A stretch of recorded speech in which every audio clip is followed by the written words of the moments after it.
Iwe omurebi witu wa Ankole Media TV ninkwakira kandi ninkusima abwo guma not followinga okatukunda kandi okatrustinga ebitukuba nitukora ninye izine ryanje ndi Godwin byekwaso Beyazin Serebu wambarara. Turya omurembo rwambara niho tukuhereza tukuruga kandi tusemera kimwe abantu abagereza mukikiriza kutukunda mukakwata tuba turiho abwa entertainment, politics, business, economics, health, education n'ebindi byona kugira ngo tubibaseho bikuruga omurembo rwambarara Ankole na Uganda kutwariza hamwe kandi tugire itafarire hango eri twagita ihanga gitu eje shaha nyene abashija abamani kuruga anuyo murembo rwambarara kandi event ningashi omuramwa gutwine nekikuza kubaho ebiro 30 ku 11 omucishayi kaceka nibaza ko yanjura ninza kutandikira abe yanjure na nekikuza ku happeninga nibo baratuhereze details na nebikusinga se nakwakira umukuru oyanjura bakutureba uturamuseho we bari munonga umuhereza wa Ankole Media TV nabara kutureba TV eje yituroho amazina ninye kano Rt.Col Sam Bashija in Corona Operation Force Creation in charge of Ankole region.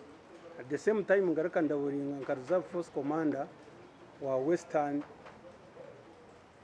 Uganda. Western Uganda mu 18 districts kandi yonera mu ba veterans kuruga kigezi ko kugumanya districts ziriyo tuza ntungamo natwata isingiro tugumizamo nkoma kiruhura nakazo nayo covered mu yezo 18 districts. Mwahurira ugu urukutuganira nawe ari kutugambira kwitukuza gukora nyencyakare biro 30 twineho an event irabe mu shaha cyakaceka tandukana na shahina tweta abasirikare bo n'abahumire veterans ex gracious abara kwaseriwe mbundu bona nuba crime preventers nuba ku ba LDUs n'abakazi ba widows b'abasirikare barwanire bona ntubenda omugisha cyakacika tu sharing nabo ebintu byingi ebitubinire tuineho Veteran Cooperation and Sector Development Foundation tuine founder na butumwinaha niza ku bashoboraho umugenyi witwa mukuru ija kuba National Chairman Veterans League kandi wari kudaburinga nka Minister wa Security tuba tumwineho n'abagambi binja barije kuba babashoborera n'abasharinga na veterans zabo kubereka plani abari kutureba Ankole Media omuramwa nugugugu yatwanjura kandi nishabana no mushija mukuru ndyaha rwaju rwanje agereki yagamba atweyanjura turamushe nawe yongisereze abi wagamba. Mazina ganje nibanyeta Rt.Col Sam K ninye Reserve Force Commander wa Greater Ankole kandi nyende kutwara Operation Force Creation Mbarara District. Omuramo gwanye ncyakare nko kuwahurira mukamanje the Regional Commander kuyabagambira ba veteran bona bakuruga omu Western Region nyabanje bakuruga muri Ankole Region. Greater Ankole Region netandikira ntungamo eze isingiro ezambarra za Rwampara aza hosite aza wibanda kazo na Kiruhura district. Ababona bamanyisibwe nyenshakare beja kuba bari mu cyayi kaceka nko kuyabagambira umugenyi mukuru nawe ni veterani is the retired General Jim Muhwezi, Minister wa Security, kandi Chairman wa NRM Veteran League. Ebya security byona biri mu doketi ye. Itwe nkabarwanirira ihanga kandi kabakumba bobusinge. Omuramo gutwine no kurengwa abantu baitu batebekine n'abahumwire n'abashangireyo nayo mfakazi kureba ngo bona barije. So ntwena ngutikandisa nabo bitekateko nenshakari turebe ko twabatekatekera kandi nabo batumanye mwebare munonga. So webare munonga na ninshaba twakire omukuru niwe otongesererezaho agomara maboni yebare byokwazo. Yes. Ankole Media nabanyeta Captain D Bashija retired ngo wahumwire ndiaha nka chairman wa Veterans Cooperation and Sector Development Foundation. Iki ni kibina cy'aba veteran ba Uganda yona.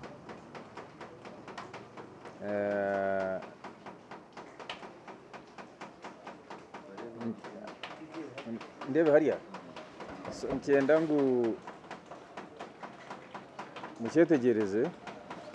okukirukora noreba twine ministry yona ya veterans mu ihanga yona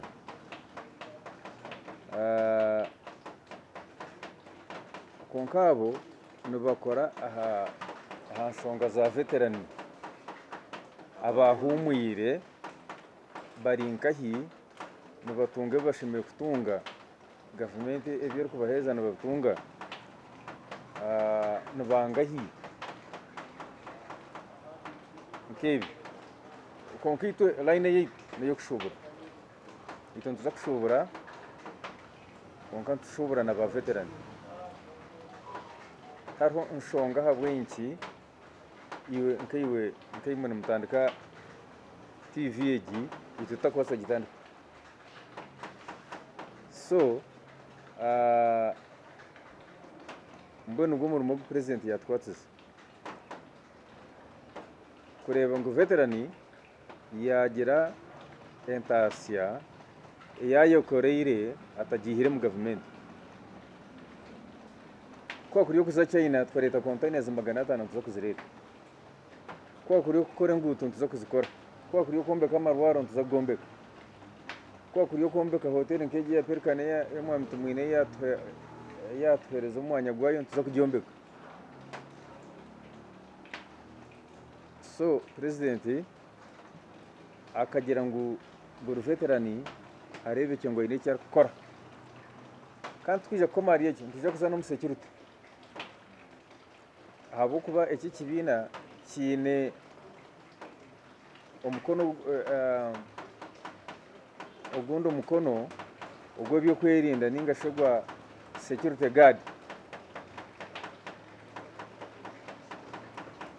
ayiba kweta rapid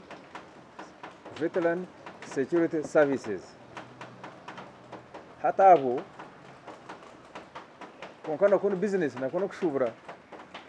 ntuje kumaha perkana natusasura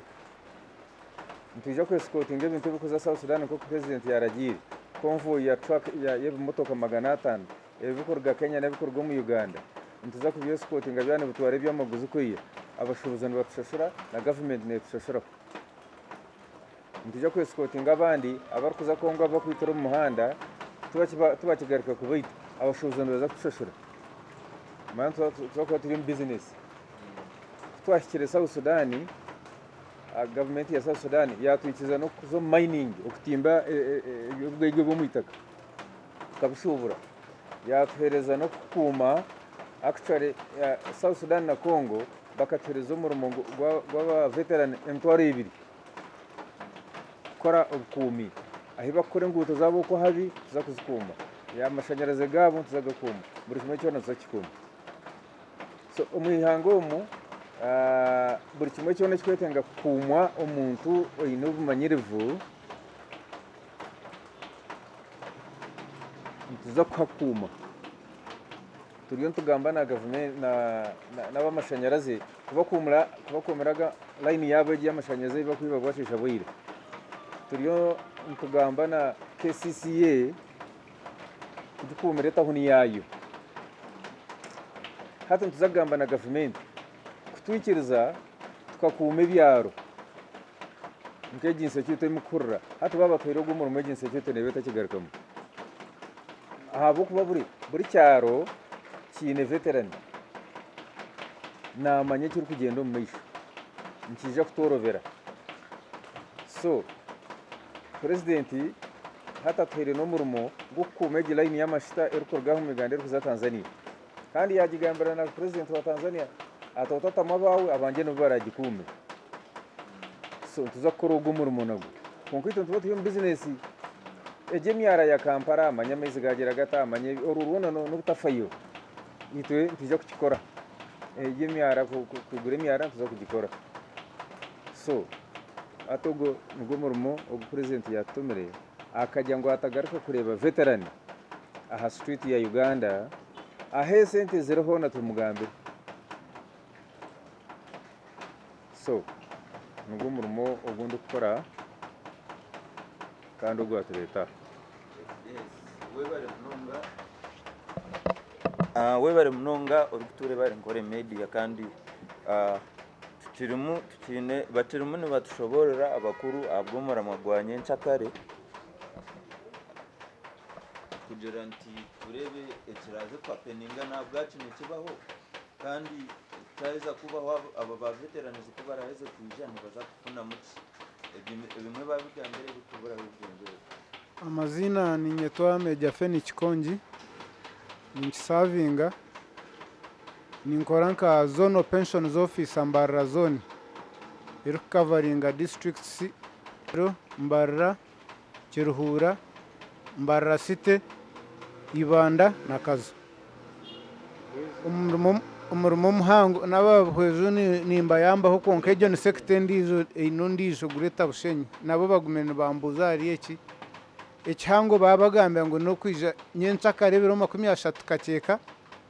okushomo kuhango kurengera ha dakika zuba 5 muja kushangayo dene bikwaterine na pensions ebuzo bimwe na bimwe ninja kubigaruka mu nyensa kare na information ensia ina kubanyene ahandi nasima aba hosting Ankole Media no mwamtumine kutwikeza tukakora ahakwa webare munongo chature ari Ankole Media ninza kuba shabambuze ubuzo bucenka bubiri bushatu buri related nabi mwagamba kandi ninsimira kimwe abakutwagera twine ba sponsors abakutugezaho kutwaterera omukinteki Martin Fashions webare munonga super accessories omwamidi musaga NRI burara ifo Kisenyi Honorable Benjamin wa Ntunga Moruhama Honorable Chamadidi webare munonga kunda Ankole Media umwamisezi murari na staff rooftop launch hano yari biri mwebare kutukunda Fresh Rusania restaurant ni mwebare kunda Ankole Media ka mwebare gumani muturungarunga kugira ngo nitwe tukore imirimo yitu ningashi tutambuze tuhereza abantu information mwatuje umwami watujana muza kwiguraho sako yabiro ningeri mune kutandika umugejo sako twineyo omuntu aryokwe akakwata mundu andiyo ni mwetabudwa mwonora kwasera mundu akurwanirira ihanga akakwata mundu taine access takumanya owarashyireho ningashi akafa asigara umukazi n'abana hati omuntu ogo nayetaga kikwija kuba memba wa sako nangwa twagita sako ninyenda kubanza nakutereza mutiza na association okay association twagira ngo buri omwe abo bwa mentioning and bija ku benefitinga nk'iki chairman founder iki yakugambira yagamba ikintu cya employment yagambira cya security guards abinama n'abatadini bonne bija ku bana ba benefitinga kugiro turakora ejo association yagambira escort duties yagambira guard duties yakugambira no kureta containers za association so long as an association ko kuba kugambira umuntu na registering wiringire nibaza kubagambira ibisangizo no kuba veteran ex gracia warabire wo musirikare wa kwaserembo bona nije kubana fitinga mu radio association kurugirira cyako bana basokora nitureba ba veterans zo bwiro bwinja bamwe nk'uko mwagamba muri mugeza gukora association kugira ngo bafane emirimo bafane uko barabeho right now kwije muntari intungamo muntari bushenyi kwija facilitation na road transport means yakaha yaza kusiba mu kishayi kaceka yagenda agwire nshazi ninga hariyo ka facilitation okumura abarete no kubagarira abakuciro bwingi tube twagambire nabo takubagambira ngo transport tube expecting kusindika basi twabasa kuzisindika kwenka ni individual effort mutaruku kibasa inabona nagambire nabo ba leaders kutunga list za bagenzi babo abar willing kuzomurege association as we are launching it ishayona tujya establishing offices n'umuntu nija at his own time nagira ki nahandikisa na registering kwenga cyanye ncyakare uri kubasa wena ayije yes we bari mnonga muri bitu Ankole Media abwe cyanye ncyakare kuronchinga association na no kushomesa ba veterans ba ex gracia nkoko abakuru bagamba NKORE Media ninja twije mutwete tuje tufereza abantu tu broadcasting kirabe cero nituza kubahereza information yonera abari yora abatabasize abwa Ankole Media nandibye kwaso Godwin Beyazine ZDJ Serebo wambarara kandi kindi kina nyenda kugambira kindi itunga ba veterans ba Western Uganda twenda kwendosinga aba president as our solo candidate for 2026 2031. That is also a factor why we are meeting tomorrow. Yes mwebare mnonga abwihangani abwaruhangani hanga ryanje mukama nakora